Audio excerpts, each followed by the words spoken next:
Welcome back to our YouTube channel. So today I would like to discuss about fluids at rest. When we say fluids, I'm simply referring to liquids and gases, as you are aware of.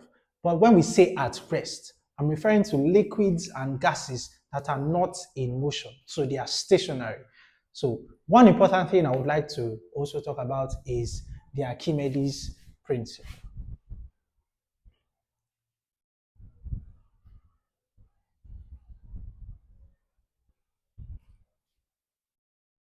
The Archimedes principle is quite simple. It's a very straightforward principle, but it took him a while to discover the principle because there's a famous story about Archimedes sitting in a bathtub. When he sat on the bathtub, he noticed that the water level increased, and it gave him an idea. That was when he shouted, "Eureka!" He stood up and wrote down the formulas and whatever about the theory. So the theory goes like this. He said that the weight of a body or the weight of a fluid being displaced is equal to the upthrust acting on that fluid.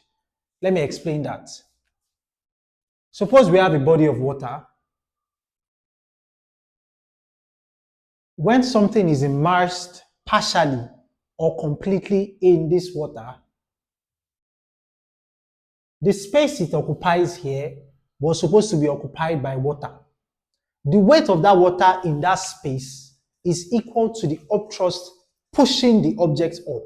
Upthrust is simply referring to an upward force. So when you have something in water, let me say like a ball for instance, you have the weight of gravity acting on that ball, acting downwards, and you have another force acting upwards. Now that upward force is what we call upthrust, or it's also called buoyant force. Now, according to Archimedes, the weight of the fluid being displaced is equal to the upthrust acting on that body. That means the more fluid you displace, the more upthrust will be acted on that body. And this is actually quite true. I don't know if you've ever tried dipping a ball into water. You will notice that the more you push it down for it to occupy more space in that water, the more force is being acted in the opposite direction. Now that force being acted is called the upthrust.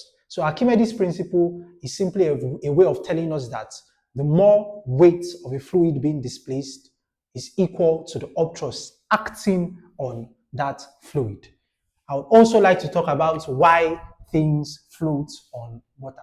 The reason why ships, canoes, and other vessels that float on water are allowed or permitted to float on water according to the laws of physics is because of Archimedes' principle and the law of flotation. Now, the ship is built in such a way that it has air within it, and the shape of the vessel is built so that it takes the minimal amount of weight of water to give it an exact amount of upthrust to enable the ship to float. If you've seen a ship or a canoe before, you will notice it's being built in a way something like this. So it displaces water. When it displaces that water, the weight of the water, according to Archimedes' principle, is equal to the upthrust acting on that ship or the canoe. So the more weight of the water it displaces, the more upthrust is acting on it. And for that particular ship to float or any body to float, we have to obey the law of flotation, which says that the upthrust has to be equal to the weight of that body, or equal or greater than the weight of that body. So the upthrust that is acting on you has to be equal or greater than your own weight for you to float, or for the ship itself to float. So whenever you see a ship floating, there are several reasons to why a ship floats, but one primary reason is due to the law of flotation, which says that the upthrust has to be greater than or equal to the weight of the vessel being displaced in water. I would also like to talk about something we call surface tension. Now, surface tension is a very interesting concept. Whenever you see a water being shaped in a certain way, when you splash water on the ground, you notice that some of them form spheres. on the ground. So the reason why they form spheres is due to something we call surface tension. Now, the surface tension is the force that acts per unit length on that object. In a water, or in a liquid or in a bubble of water, in something of this shape, the reason why it is shaped like this is because the molecules are acting inwards. There's a force that is acting inwards. So this inward force is what forces it to attain this shape of a sphere. So whenever you see water being shaped like this on its own accord, is due to something we call surface tension. And surface tension is giving us force per unit length. Another example of a surface tension is when you see ants or insects walking on water. The reason why they are able to walk on water is because the water is shaped in such a way that it acts like a stretched elastic skin. When it's shaped in that sort of way, it enables ants and some light objects to walk on it because it acts like a stretched elastic skin. Next, I would like to talk about capillarity. So capillarity is the rise and fall of water in a narrow tube. So the rise and fall of liquid in a narrow tube is what we call capillarity. The reason why this is possible is because of a type of force we call adhesive force. We have cohesive force and adhesive force. Cohesive forces are forces between molecules of the same making. When you have forces between different molecules of the same kind, it's called cohesive force. But when you have forces between different molecules or a molecule and the containing vessel, in this case, it's called adhesive force. So let's say we have a narrow tube. So the rise and fall of the water in this narrow tube is also due to surface tension as well. So notice some water bends in this manner, like the tip of the water bends like this, and in some cases, it bends like this. So this thing here is called meniscus, the bending. Either it bends concave or convex. It's called the meniscus of that capillarity in this case. So in the next video, I will be solving problems involving fluids at rest. Thank you. Welcome back to our YouTube channel. So here I have an example on fluids at rest. It says a cube of size 0.1 meter hangs freely from a string. What is the upthrust on the cube when totally immersed in water?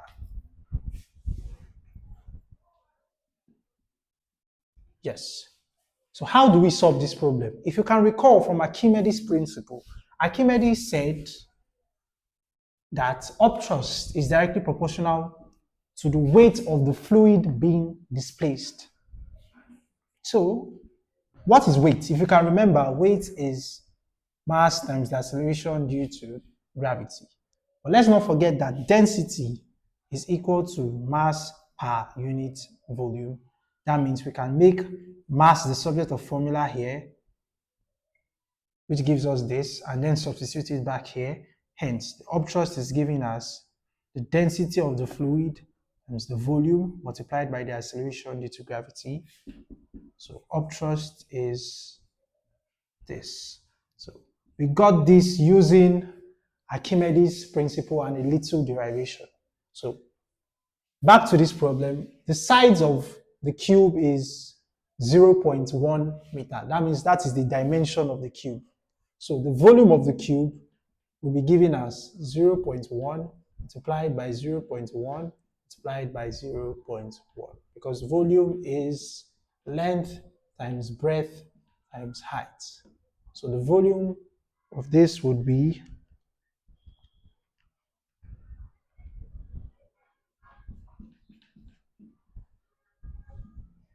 meter cube.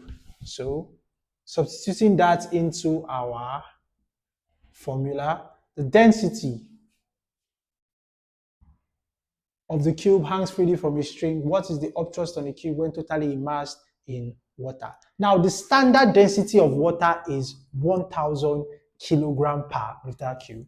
So we have 1000 multiplied by volume, which is this, multiplied by acceleration due to gravity. So we have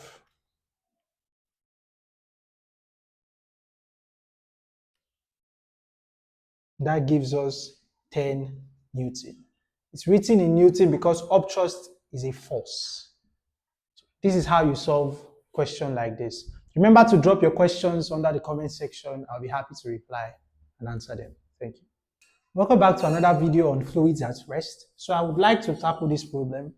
The problem says when the temperature of a liquid is increased, its surface tension A decreases, B increases, C remains constant, and D increases, then decreases. Now, the surface tension of a fluid, like I explained earlier, is a type of force that makes it behave like a stretched elastic skin. But when you increase the temperature of that fluid, it speeds up the molecules of that fluid and the molecules becomes mobile. So they move faster. And because of them moving faster, it results in a reduction of the surface tension. Therefore, our answer is A. The surface tension is decreased due to an increase in temperature. Thank you.